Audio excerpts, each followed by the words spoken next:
ምዕራፍ 13 በአንጾኪያም ባለችው ቤተክርስቲያን ነቢያትና መምህራን ነበሩ።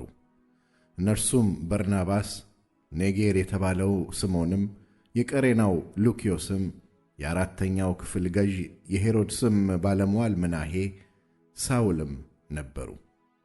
እነዚህም ጌታን ሲያመልኩና ሲጦሙ መንፈስ ቅዱስ በርናባስና ሳውልን ለጠራኋቸው ሥራ ለዩልኝ አለ።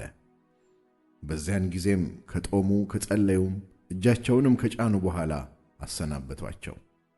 እነርሱም በመንፈስ ቅዱስ ተልከው ወደ ሴሌውቅያ ወረዱ። ከዚያም በመርከብ ወደ ቆጵሮስ ሄዱ። በስልማናም በነበሩ ጊዜ በአይሁድ ምኵራቦች የእግዚአብሔርን ቃል ሰበኩ። አገልጋይም ዮሐንስ ነበራቸው። ደሴቲቱንም ሁሉ እስከ ጳፉ በዞሩ ጊዜ በርያሱስ የሚሉትን ጠንቋይና ሐሰተኛ ነቢይ የሆነውን አንድ አይሁዳዊ ሰው አገኙ። እርሱም አስተዋይ ሰው ከሆነው ሰርግዮስ ጳውሎስ ከሚባለው አገረ ገዥ ጋር ነበረ። ይህም በርናባስንና ሳውልን ወደ እርሱ ጠርቶ የእግዚአብሔርን ቃል ሊሰማ ፈለገ። ጠንቋዩ ግን ኤልማስ ስሙ እንዲህ ይተረጎማልና አገረ ገዡን ከማመን ሊያጣምም ፈልጎ ተቃወማቸው።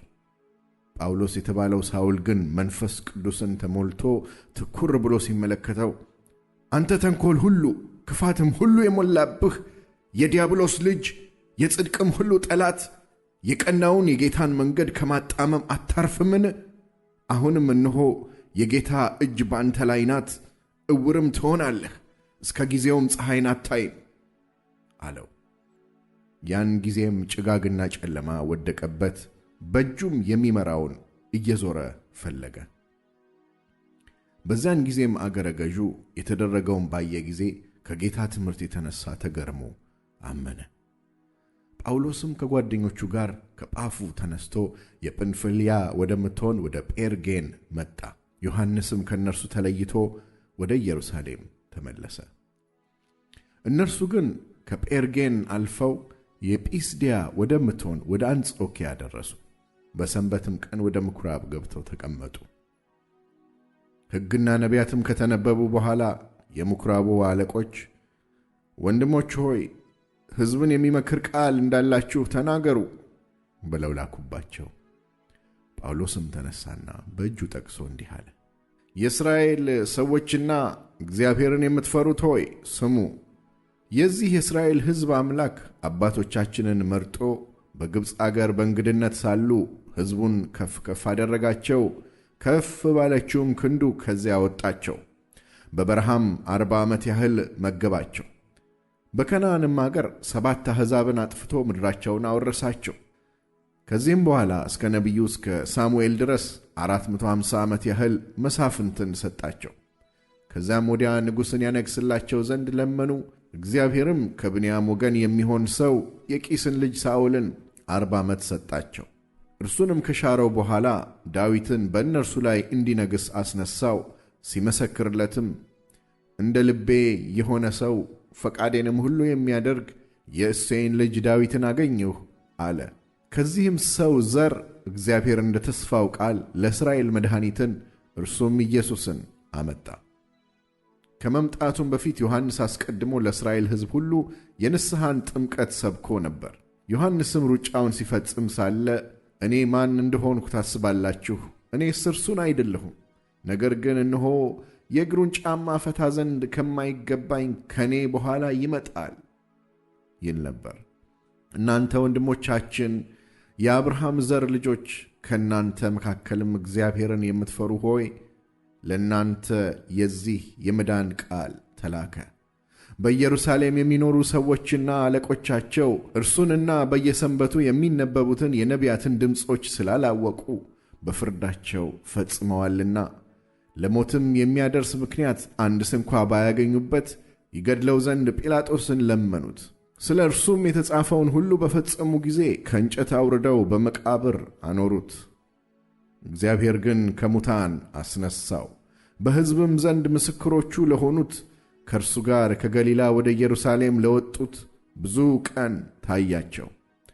እኛም ለአባቶች የተሰጠውን ተስፋ የምሥራቹን ለእናንተ እንሰብካለን። ይህን ተስፋ እግዚአብሔር በሁለተኛው መዝሙር ደግሞ አንተ ልጄ ነህ፣ እኔ ዛሬ ወለድኩህ ተብሎ እንደተጻፈ ኢየሱስን አስነስቶ ለእኛ ለልጆቻቸው ፈጽሟልና እንደገናም ወደ መበስበስ እንዳይመለስ ከሙታን እንዳስነሳው እንዲህ የታመነውን የዳዊትን ቅዱስ ተስፋ ሰጣችኋለሁ ብሏል። ደግሞም በሌላ ስፍራ ቅዱስህን መበስበስን ያይ ዘንድ አትሰጠውም ይላልና። ዳዊት በራሱ ዘመን የእግዚአብሔርን ሐሳብ ካገለገለ በኋላ አንቀላፋ፣ ከአባቶቹም ጋር ተጨምሮ መበስበስን አየ። ይህ እግዚአብሔር ያስነሳው ግን መበስበስን አላየም። እንግዲህ ወንድሞች ሆይ በእርሱ በኩል የኀጢአት ስርየት እንዲነገርላችሁ በሙሴም ሕግ ትጸድቁበት ዘንድ ከማይቻላችሁ ሁሉ ያመነ ሁሉ በእርሱ እንዲጸድቅ በእናንተ ዘንድ የታወቀ ይሁን። እንግዲህ እናንተ የምትንቁ እዩ፣ ተደነቁም፣ ጥፉም። አንድ ስንኳ ቢተርክላችሁ የማታምኑትን ሥራ በዘመናችሁ እኔ እሠራለሁና ተብሎ በነቢያት የተነገረው እንዳይደርስባችሁ ተጠንቀቁ። በወጡም ጊዜ ይህን ነገር በሚመጣው ሰንበት ይነግሯቸው ዘንድ ለመኗቸው። ጉባኤውም ከተፈታ በኋላ ከአይሁድና ወደ ይሁዲነት ገብተው ከሚያመልኩ ብዙዎች ጳውሎስንና በርናባስን ተከተሏቸው።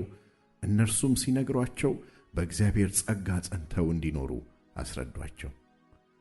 በሁለተኛውም ሰንበት ከጥቂቶቹ በቀር የከተማው ሰው ሁሉ የእግዚአብሔርን ቃል ይሰሙ ዘንድ ተሰበሰቡ።